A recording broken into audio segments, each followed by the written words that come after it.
से क्या रूस नाराज है? इस बीच बूचा का जेलेंस्की ने जायजा लिया है। जेलेंस्की बूचा पहुंचे हैं और पत्रकारों से उन्होंने बात की है। पत्रकारों से बात की है जेलेंस्की ने, उसकी तस्वीरें भी हमारे पास आई हैं। जरा बता दी, तस्वीरें दिखा दीजिए एक बार कि जेलेंस्की जो पहुंचे हैं बूचा और वहां पर वो किस तरह से निरीक्षण कर रहे हैं बूचा का, और बूचा पर लगातार आज इंटरनेशनल रिएक्शंस आ रहे हैं। जेलेंस्की का बयान आया है। जेलेंस्की कह रहे हैं कि यूक्रेन के लिए हमें शांति चाहिए। ये तस्वीरें देखिए जेलेंस्की की, ये ताजा तस्वीरें जेलेंस्की की। बूचा पहुंचने पर वो वहां पर पत्रकारों से बात कर रहे हैं। पत्रकारों से बात करते हुए उन्होंने कहा कि हमें शांति चाहिए, बूचा के लिए हमें शांति चाहिए। हम डिप्लोमेटिक और मिलिट्री एफर्ट्स लगातार कर रहे हैं जिससे कि यूक्रेन में शांति बन पाए।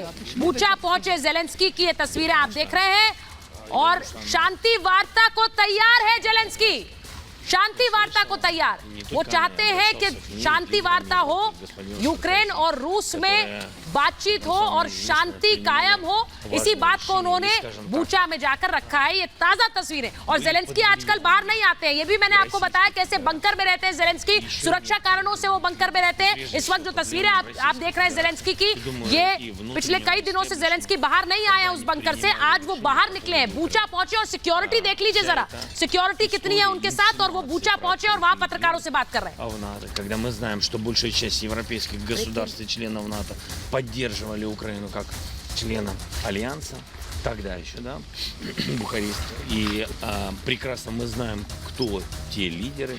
Я считаю, что रहे हैं जेलेंस्की जो वहां बूचा पहुंचे। तस्वीरें जरा फुल फ्रेम भी दिखा दीजिए एक बार विक्रांत जेलेंस्की की, क्योंकि पूरे सुरक्षा दल के साथ आज पहुंचकर उन्होंने पत्रकारों से बात की है।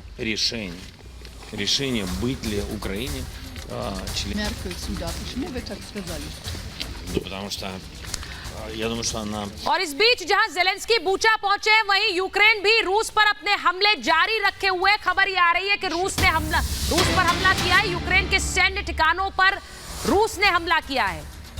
यूक्रेन अपने हमले जारी रखे हुए हैं, वहीं रूस ने यूक्रेन के सैन्य ठिकानों पर एक बार फिर से हमला किया है। जो तस्वीरें हमारे पास आ रही हैं वो आपको दिखाऊंगी।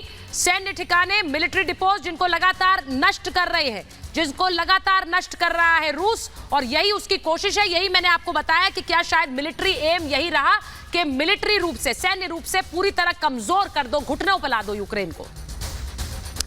इस बीच जहां एक तरफ रूस पर हमला, रूस यूक्रेन की सैन्य क्षमताएं कम कर रहा है, वहीं रूसी सेना को लेकर खबरें भी आ रही हैं।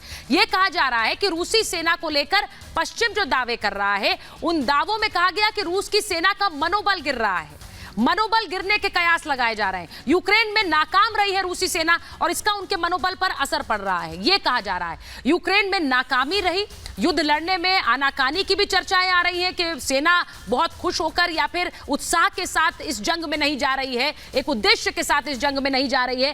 कमांडर का आदेश नहीं मान रहे हैं सैनिक, यह भी कहा जा रहा है। रूसी सैनिकों के विद्रोह की भी खबरें आ रही हैं। अब सवाल यही है कि यह वाकई में हो रहा है या यह भी एक पश्चिमी प्रोपेगेंडा है कि शारीरिक और मनोवैज्ञानिक उत्साह वहां के जो सैनिक हैं, सोल्जर्स हैं, उनका कम हो गया है, उन्हें कम सैलरी मिल रही है, अधूरी ट्रेनिंग के साथ उन्हें भेज दिया जा रहा है, ये खबरें आ रही हैं। तो क्या ये सच्चाई है या ये भी एक प्रोपेगेंडा है? जैसा हमने आपको दिखाया, दोनों तरफ से हमले हो रहे हैं, दोनों तरफ से जो बयान आ रहे हैं उनसे सीधा ये लगता है कि इसमें सिर्फ वो गोला बारूद वाली जंग नहीं बल्कि बयानबाजी वाली जंग भी है।